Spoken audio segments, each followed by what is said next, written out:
তো দেখতে পাচ্ছেন আপনাদেরকে নিয়ে চলে আসছি সীমান্ত এলাকার খুবই জনপ্রিয় একটি চর এলাকাতে, যে এলাকাতে মনে করেন হিউজ পরিমাণ গরু রয়েছে আর হিউজ পরিমাণ গরু থাকে। এটা দেখতে পাচ্ছেন, এটার নাম হচ্ছে ভেড়া। এই ভেড়ার মাংস খেতে খুবই সুস্বাদু হয় আর এই ভেড়া কিন্তু খুবই ফ্রেন্ডলি হয়। তো ভেড়াটারে দেখতেছেন, খুবই সুন্দর একটা ভেড়া। এখানে চাইলে আপনার গাড়ল বলেন না ভেড়া বলেন, আমরা তো ভেড়া বলি। হাই ভেড়া, হাউ আর ইউ সিস্টার? তো যাই হোক, আমরা আপনাদেরকে একটু দেখানোর চেষ্টা করি এই চর এলাকাতে আপনারা আসলে আসবেন কিভাবে। এই চর এলাকা থেকে আসলে গরু কিনা যায়। এই যে দেখেন পাইকারেরা গরু কিনে নিয়ে যাচ্ছে, হাইটা নিয়ে যাচ্ছে। আপনাদেরকে দেখাই, বিভিন্ন পাইকার রয়েছে যারা গরু কিনে নিয়ে যায়। এখানে আপনাদেরকে আমি যদি একটু জুম করে দেখাই, তো এই যে দেখতে পাচ্ছেন তারাও গরু কিনে নিয়ে যাচ্ছে। তো এখানে আসলে আপনারা কিছুটা হলে সুবিধাতে গরুগুলো কিনতে পারবেন। অনেক সুবিধা তো পাবেন না যদি হোপ রাখেন যে না আপনি অনেক কম দামে গরুগুলো কিনবেন, একটা 50,000 টাকার গরু 25,000 টাকাতে নিয়ে যাবেন। সো এটা তো সম্ভব না, হয়তো বা 5-10 হাজার টাকা কমে নিয়ে যাইতে পারবেন গরুগুলোকে। আর এই জায়গাটি খুবই একটা সুন্দর জায়গা, বিশেষ করে এই নদীর যে বাতাসগুলো, ঝিরিঝিরি বাতাস, এই বাতাসগুলোতে আপনার শরীরটাকে জুড়াই ফেলবে। আর এই বাতাসের যে একটা মায়াবী ভাব রয়েছে, সে ভাব আপনাকে শিহরিত করে আপনার একদম ঘুম চলে আসবে। ইটস লাইক এ স্লিপ মেডিসিনের মতো কাজ করবে এই বাতাসগুলো। তো এই যে সারগুলো দেখতে পাচ্ছেন, এই সারগুলো কিন্তু বিক্রি হবে, তবে ঈদ পরে। তো যারা বিশেষ করে ভিজিট করতে চাচ্ছেন, আমি বলবো যে ঈদের পরে ভিজিট করেন, সর্বোচ্চ ভালো হবে। ঈদের পরে গণহারে গরুগুলোকে সোল্ড আউট করে সবাই। এই গাই গরুগুলো কিছু যেগুলো এক্সপায়ার হয়ে গেছে বাচ্চা দিতে দিতে, সেগুলো বিক্রি করে দেখা যাচ্ছে। আর যেগুলো হচ্ছে যে ষাঁড় গরু, যেমন এটা বিক্রি হবে, যাই হোক 90,000 হোক, 80,000 হোক বা 1 লাখে হোক, এটাও বিক্রি হবে। তো এরকম দামে এই গরুগুলো বিক্রি হবে। আর এখানে কিন্তু যেগুলো গাই গরু, সেগুলো কিন্তু যেগুলো এক্সপায়ার হয়ে গেছে, বাচ্চা দিতে দিতে টায়ার্ড আর বাচ্চা দেওয়ার ক্ষমতা রাখে না, যারা প্রজেক্টের কাজ শুরু করছেন তাদের জন্য এই বাচ্চাগুলো কিন্তু হয়তোবা একটু হইলেও মানে এই গাই গরুগুলো একটু হলেও উপকার বা দেখা যাচ্ছে যে একটু হলেও কম দামে পাবেন আপনারা। ওই যে দেখেন, আপনাদেরকে আমি একটু জুম করে দেখাই, যদিও আমার ক্যামেরাতে ভালো আসছে না, আমার ক্যামেরা ভালো না হওয়ার কারণে। ওই যে দেখেন পাইকারেরা গরু কিনে নিয়ে যাচ্ছে। আজকে মঙ্গলবার, আজকে তত্ত্বপুর গরুর হাট আছে, এগুলো তত্ত্বপুর গরুর হাটে গরুগুলোকে কিনে নিয়ে যাচ্ছে। এরা কিন্তু 10-15 হাজার লাভের নিচে কিন্তু গরুগুলোকে দিবে না। তো এই 10-15 হাজার যদি আপনি লাভ না দিতে চান, তাহলে অবশ্যই এজন্য আপনাকে কষ্ট করতে হবে, কারণ কষ্ট না করলে কিচ্ছু মেলে না।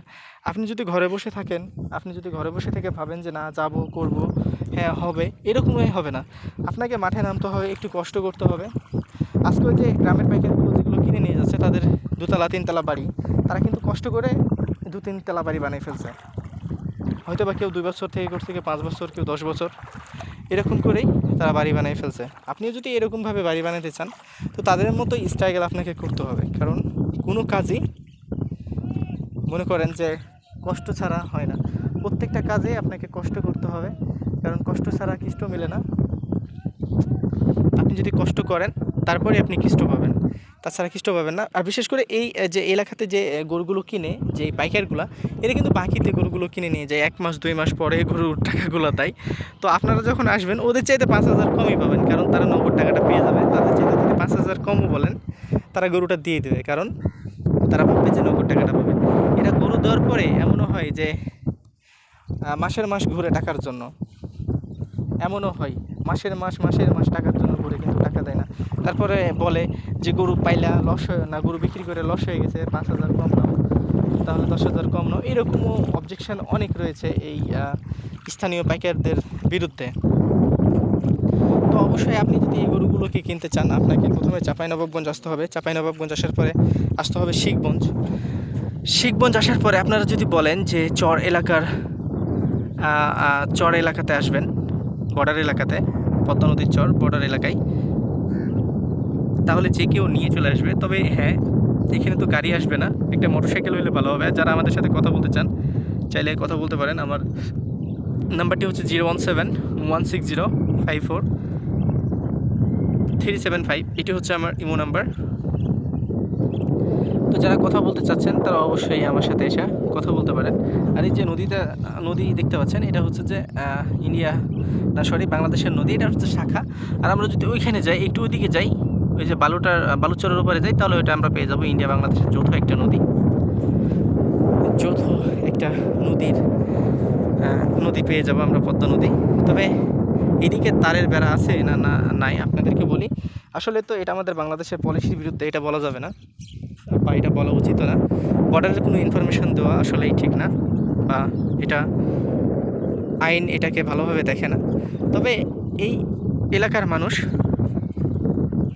বিশেষ করে এই এলাকার মানুষ, এই শিখগঞ্জ চাঁপাইনবাবগঞ্জের মানুষ বিভিন্নভাবেই বিভিন্ন জায়গাতে জড়িত রয়েছে, যেটা আসলে আমাদের জন্য অনেক দুঃখজনক, যেটা আমাদের জন্য আসলেই অনেক খারাপ।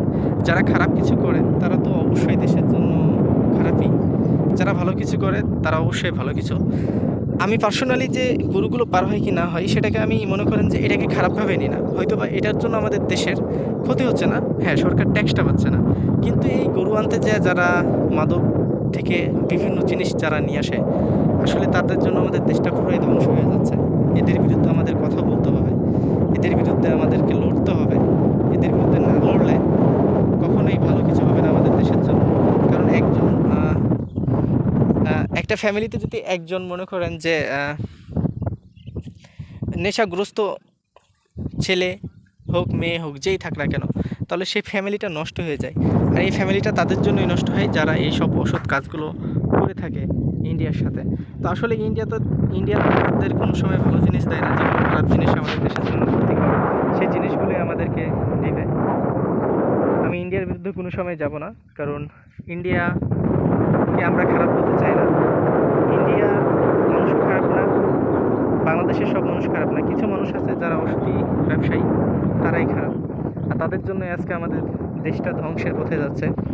সে যে হোক না কেন, সে মিডিল ক্লাসের হইতে পারে, সে হাই ক্লাসেরও হইতে পারে, প্রত্যেকটা ফ্যামিলি থেকেই মনে করেন কেউ না কেউ একজন খারাপ আছেই কম বেশি। তো যাই হোক, আমরা আমাদের মতো করে এই জায়গাটিকে আপনাদের সামনে রিপ্রেজেন্ট করলাম। আশা করছি যে স্থানীয় কেউ যদি এই চর এলাকার মানুষ যারা আমার ভিডিওগুলো দেখেন বিশেষ করে, তাদের উদ্দেশ্যে একটাই কথা বলতে চাইব যে এমন কিছু করবেন না যেটা আমাদের দেশের জন্য খারাপ, আমাদের দেশের মানুষের জন্য খারাপ, যে কারণে প্রত্যেকটা মানুষের দুঃখ, প্রত্যেকটা মানুষের কষ্ট আপনার আপনার সন্তানের প্রতি এসে গ্রাস করে। অবশ্যই আপনি একটা জিনিস ভাববেন, আপনি যদি পরের ক্ষতি করেন, কেউ আপনার ক্ষতি করার জন্য বসে আছে। আপনি যদি পরের জন্য খাল খুদে রাখেন, তো সেই খালে আপনাকে করতে হবে, আপনার জন্য কেউ খাল খুলে রাখছে।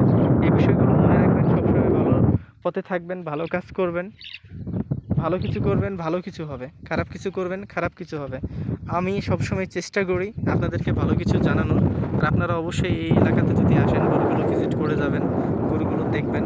ইনশাআল্লাহ এই গরুগুলো যখন দেখবেন, আপনাদের এই গরুর প্রতি একটা ধারণা চলে আসবে ভালো, বা ভালো কিছু একটা জানতে পারবেন। সো আমরা একটু রাখালদের সাথে একটু কথা যদি বলি, তো বিষয়টা আরও ভালো হয়। তো আমরা একটু রাখালের সাথে কথা বলে আপনাদেরকে একটু জানানোর চেষ্টা করি যে এখানে দুধ কত করে, আর এখানে গরুগুলো কোন সময় বিক্রি হয়, তাহলে দেখা যাচ্ছে যে আপনাদের জন্য ভালো হয়।